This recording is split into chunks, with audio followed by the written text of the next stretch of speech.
ಬೆಂಗಳೂರಿನ ಆನೇಕಲ್ ತಾಲೂಕಿನಲ್ಲಿ ಕರವೇ ಶಿವರಾಮೇಗೌಡರ ಬಣದ ರಾಜ್ಯ ಉಪಾಧ್ಯಕ್ಷ ಲೋಕೇಶ್ ಗೌಡರು ಬಟ್ಟೆ ಬಿಚ್ಚಿ ರಸ್ತೆಯಲ್ಲಿ ಮಲಗಿ ಪ್ರತಿಭಟನೆ ಮಾಡಿದರು.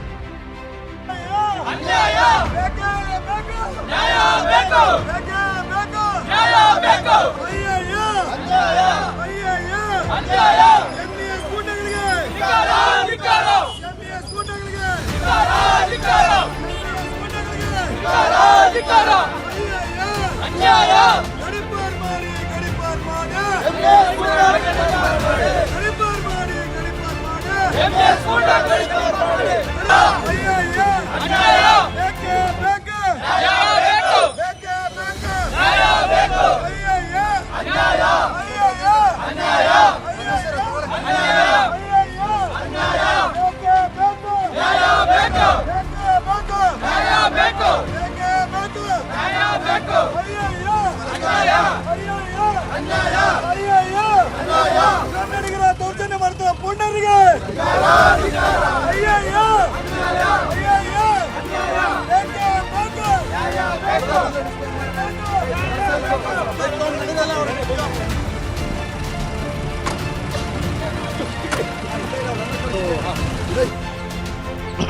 ಕರ್ನಾಟಕ ಬಂದ್ ಏನು ಇವತ್ತು ಬೆಳಗ್ಗೆ 7 ಗಂಟೆಯಿಂದ ಸಂಜೆ 7 ಗಂಟೆ ಗಂಟ ನಮ್ಮ ಆನೇಕಲ್ ನಗರ ಬಂದಾಗಿದೆ.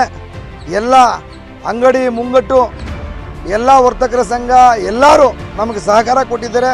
ಇದೇ ರೀತಿಯಾಗಿ ಇಡೀ ರಾಜ್ಯಾದ್ಯಂತ ಬಂದಾಗಲಿ, ಯಾಕೆ MES ಪೂರ್ಣರನ್ನು ಬಗ್ಗುಬಡಿ ಅಂತ ಕೆಲಸ ರಾಜ್ಯ ಸರ್ಕಾರ ಮಾಡಲಿ. ಹಿಂದಿ ಏರಿಕೆ ಮಾಡ್ತಿರುವಂಥ ಕೇಂದ್ರ ಸರ್ಕಾರಕ್ಕೆ ಮತ್ತು ರಾಜ್ಯ ಸರ್ಕಾರಕ್ಕೆ ಇದೊಂದು ಎಚ್ಚರಿಕೆ. ಕನ್ನಡಿಗರಿಗೆ ಭಾವನೆಗೆ ಧಕ್ಕೆ ಆದರೆ ಮುಂದಿನ ದಿನಗಳ ಆಗೋ ಅನಾಹುತಕ್ಕೆ ನೇರವಾಗಿ ರಾಜ್ಯ ಸರ್ಕಾರ ಮತ್ತು ಕೇಂದ್ರ ಸರ್ಕಾರ ಹೊಣೆ ಆಗುತ್ತೆ. ಈ ಏನಾದರೂ ನಮ್ಮ ಕನ್ನಡಿಗರ ಮೇಲೆ ಪದೇ ಪದೇ ದಬ್ಬಾಳಿಕೆ ಮಾಡ್ತಿದ್ದು ಅದು ಶಿವಸೇನೆ ಮತ್ತು MES ಈ ಪುಂಡ್ರನ್ನ ಮಟ್ಟ ಹಾಕಬೇಕು, ಗಡಿ ಪಾರು ಮಾಡಬೇಕು. ಏನಾದರೂ ಮತ್ತೆ ಕ್ಯಾತೆ ತೆಗೆದ್ರೆ ಗುಂಡ ನೋಡಿಬೇಕು, ಅವ್ರಿಗೆ ಗುಂಡ ನೋಡಿಬೇಕು.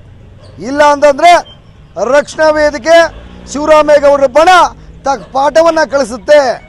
ನಾವು ಕೈಗೆ ಬಳೆ ತಟ್ಕೊಂಡಿಲ್ಲ.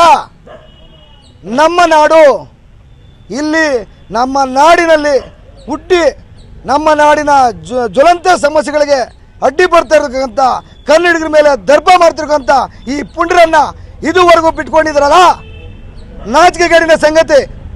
ಈ ಕೂಡಲೇ ಅವ್ರನ್ನ ಗಡಿಪಾರು ಮಾಡಬೇಕು. ಇಲ್ಲ ಅಂದರೆ ಅವ್ರಿಗೆ ತಕ್ಕ ಶಾಸ್ತಿ ಆಗುತ್ತೆ. ಕರ್ನಾಟಕ ರಕ್ಷಣೆಗೆ ಶಿವರಾಮೇಗೌಡರ ಬಣ ಮನೆ ನುಗ್ಗಬೇಕಾಗತ್ತೆ. ಎಚ್ಚರಿಕೆ.